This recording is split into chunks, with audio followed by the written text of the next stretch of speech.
Hi guys, welcome back to my YouTube channel the SCP study. हमने कल शुरू किया था राजस्थान के प्रमुख दुर्गों के बारे में, जिसमें हमने शुक्र नीति के अनुसार 9 श्रेणियों के दुर्गों की सूची पढ़ी थी। कौन कौन से दुर्ग होते हैं, किस किस प्रकार से वो होते हैं, किस दुर्ग की क्या विशेषता होती है। आज हम शुरू करते हैं हमारे एक स्पेसिफिक दुर्ग, एक एक दुर्गों के ऊपर चलते हैं हम और देखते हैं। सबसे पहले हम पढ़ेंगे गागरोन के दुर्ग के बारे में, जो कि झालावाड़ जिले के अंदर स्थित है।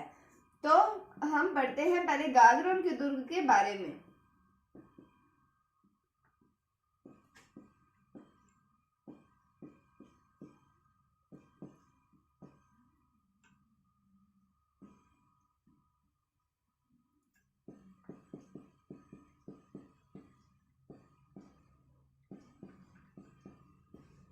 तो मैंने आपको बताया इसकी वर्तमान स्थिति के बारे में कि कहां पर है, झालावाड़ जिले के अंदर। वर्तमान झालावाड़ जिले में। उसके बाद में हम बात करें कि काली सिंध और आहू नदियों के संगम पर बना हुआ है गागरोन दुर्ग। अब आप ये गैस कीजिए कि हाँ, कौन सी श्रेणी का दुर्ग हुआ। तो ये हुआ जल श्रेणी का दुर्ग, जल दुर्ग वाला, यानी कि ओदक दुर्ग भी हमने पढ़ा था, उसका नाम होता है। तो वो होता है कौन सा, गागरोन दुर्ग है। कौन सा, जल दुर्ग है। हमने पढ़ा था कि जो दुर्ग नदियों के किनारे या फिर नदियों के संगम पर बना होता है उसे जल दुर्ग कहा जाता है। तो अब ये मैंने आपको बताया, ये दुर्ग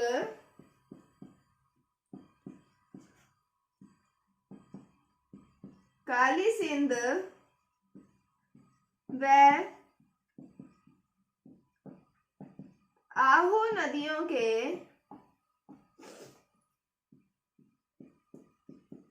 संगम पर बना है। फिर हमने बात की कि इसकी श्रेणी क्या होगी। तो इसकी श्रेणी होगी जल दुर्ग, या फिर हमने इसका एक और नाम पढ़ा था, ओदक दुर्ग। तो हमने क्या पढ़ा, गागरोन के दुर्ग से हमने शुरुआत की है हमारे दुर्गों को पढ़ने की। तो उसके अंदर हमने पढ़ा वर्तमान में कहां पर स्थित है, ये है झालावाड़ जिले के अंदर, और काली सिंध और आहू नदियों के संगम पर बना हुआ है कौन सा दुर्ग, गागरोन का दुर्ग। फिर हम देखते हैं कि इस दुर्ग की श्रेणी क्या होगी। तो इस दुर्ग की श्रेणी होगी जल दुर्ग। फिर हम आगे बात करते हैं कि ऐसा माना जाता है कि इस दुर्ग का निर्माण जो है वो डोडिया परमार के द्वारा करवाया गया था। डोडिया परमार शासक थे, उनके द्वारा करवाया गया था। तो इनका नाम दो अन्य नाम भी पढ़ते हैं, एक आता है डोडगढ़ और एक आता है धुलरगढ़। तो हम क्या कह सकते हैं, ऐसी मान्यता है कि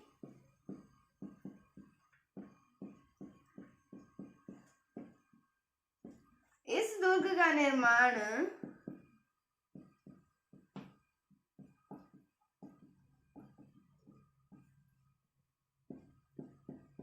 डोडिया परमार शासकों के द्वारा करवाया गया था।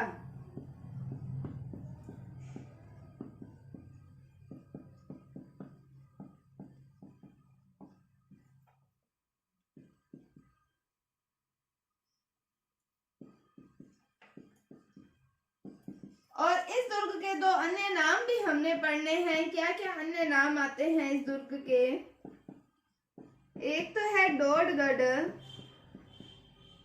और एक आता है धुलरगढ़। एक आता है डोडगढ़ और एक नाम आता है धुलरगढ़। क्या पढ़ा हमने, मान्यता है ऐसी कि इस दुर्ग का निर्माण जो है वो डोडिया परमार के शासकों के द्वारा करवाया गया था। और इसका अन्य नाम हमने दो नाम पढ़े, डोडगढ़ दुर्ग और फिर धुलरगढ़ जो है दुर्ग पढ़ा हमने गागरोन दुर्ग के नाम। अब इसके अंदर गागरोन दुर्ग की एक विशेषता आती है कि इसके अंदर नींव नहीं लगाई गई थी। ये दुर्ग सीधा चट्टान पर बना हुआ है। तो बिना नींव के चट्टान पर बना हुआ दुर्ग है कौन सा, गागरोन दुर्ग। बिना नींव के चट्टान पर बना दुर्ग कौन सा है गागरोन दुर्ग? इससे कई बार प्रश्न पूछा जाता है कि कौन सा दुर्ग है जिसकी नींव नहीं रखी गई है, तो वो है कौन सा? गागरोन दुर्ग। या फिर ऐसा कौन सा दुर्ग है जो चट्टान पर, जिसकी नींव क्या है? चट्टान है, तो मतलब चट्टान पर बना हुआ है, तो वो भी कौन सा आएगा? गागरोन दुर्ग। अब हम बढ़ते हैं आगे।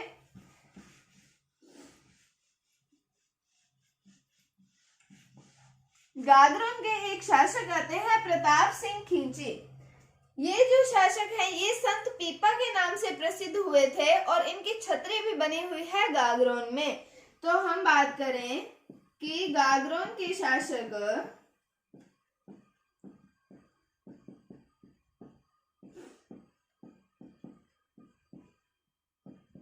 प्रताप सिंह खिंची किस नाम से प्रसिद्ध हैं? ये संत पीपा के नाम से प्रसिद्ध हैं।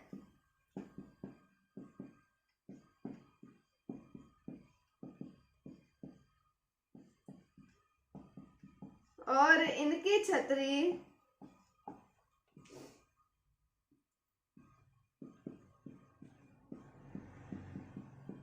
गागरोन में बनी हुई है।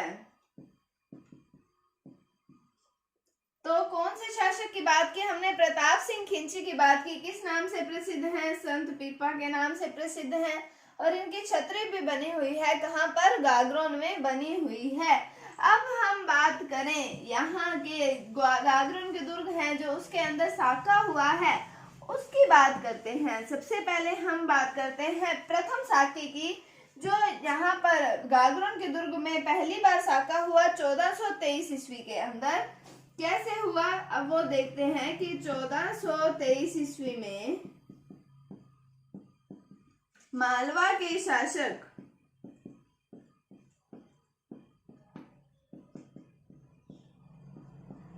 होशंग शाह, क्या नाम है? होशंग शाह ने इस दुर्ग पर आक्रमण किया।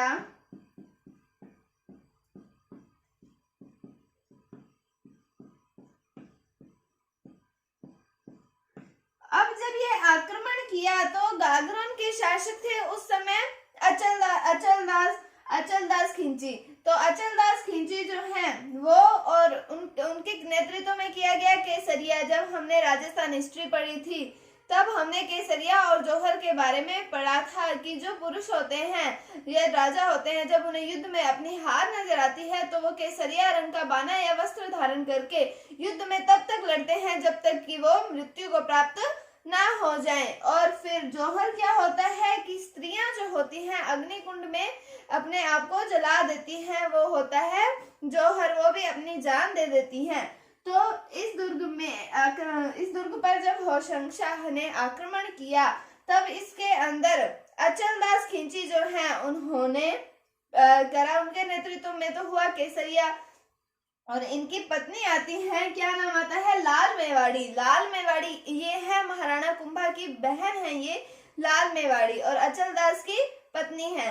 तो इनके नेतृत्व में किया जाता है जौहर। और हमने पढ़ा है कि जब केसरिया और जौहर दोनों एक साथ होता है तो इसे कहा जाता है साका, या फिर अगर इनमें से कोई एक होता है, या केसरिया हो या फिर जौहर हो, तो उसे कहा जाता है अर्धसाका। तो अब अचलदास खिंची के नेतृत्व में किया गया केसरिया और लाल मेवाड़ी के नेतृत्व में किया गया जौहर, तो बन गया ये एक प्रथम साका हो गया। कहाँ का? गागरोन दुर्ग का। तो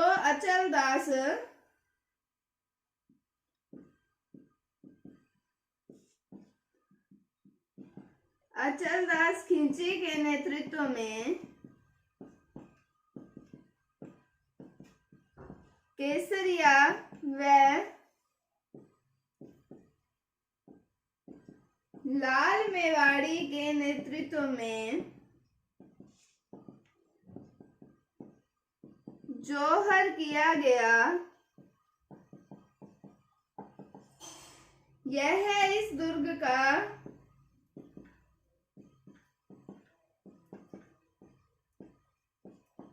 प्रथम साका था। कब हुआ गागरोन के दुर्ग का प्रथम साका?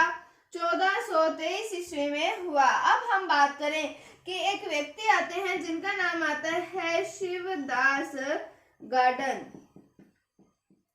इनके द्वारा अचलदास खिंची पर एक ग्रंथ लिखा गया था जिसका नाम आता है, क्या लिखा गया? ग्रंथ जिसका नाम आता है अचलदास खिंचीरी वचनिका। अचलदास खिंचीरी वचनिका किसके द्वारा लिखा गया ग्रंथ? शिवदास गार्डन के द्वारा अचलदास खिंची पर वो ग्रंथ लिखा गया। कैसे हुआ प्रथम साका? कि मालवा के शासक होशंग शाह ने किया आक्रमण। कौन से दुर्ग पर? गागरोन दुर्ग पर। उस समय शासक थे अचलदास खिंची और उनकी पत्नी थी लाल मेवाड़ी। तो अचलदास खिंची के नेतृत्व में हुआ केसरिया और लाल मेवाड़ी के नेतृत्व में हुआ जौहर। तो ये हो गया प्रथम साका।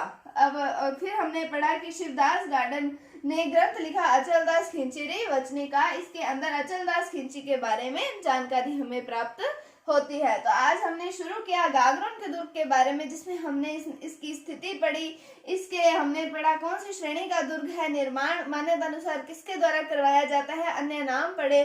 फिर हमने पढ़ा बिना नींव के चट्टान पर बना हुआ ये दुर्ग है, ये इसकी एक विशेषता आती है। फिर हमने प्रताप सिंह खिंची के बारे में पढ़ा जो संत पीपा के नाम से प्रसिद्ध हैं। फिर हमने पढ़ा 1423 ईस्वी में गागरोन दुर्ग के प्रथम शाखा के बारे में। तो उम्मीद है आपको समझ आया होगा। कल हम गागरोन के दुर्ग के ही द्वितीय शाखा के बारे में भी पढ़ेंगे। उम्मीद है आपको टॉपिक समझ आया होगा। अगर आपको इसमें कोई डाउट है तो आप कमेंट सेक्शन में पूछ सकते हैं। अगर आपको वीडियो थोड़ी सी भी अच्छी लगी है तो इसे लाइक कीजिए, शेयर कीजिए, चैनल पर नए हैं तो इसे सब्सक्राइब जरूर कीजिए। Thank you, thanks for watching, bye bye.